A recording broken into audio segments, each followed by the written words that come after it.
This is Brittany with WTI, and this puffer vest is so good. It is so cute, so functional. I love that it's the perfect level of warmth if having an actual puffer coat is going to be a little too hot, but you still want to feel cozy and also super cute. It has a great hood that fits so well. It's a nice big hood to keep you cozy. It is also detachable, so you can very easily zip it right off.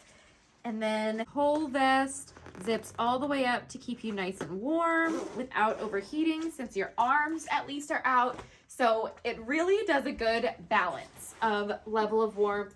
It has good outside pockets. It is such a good length. It hits a little bit above your knee, so it covers and keeps your tushy warm, but it's not too long, so it's not cumbersome. And it also has the snaps for extra level of warmth. Even a cute little detail on the zipper. It's just the cutest, and I always feel great throwing it on and taking it with me for whatever activities that I have out in the cold but not frigid weather. And that's my point of view.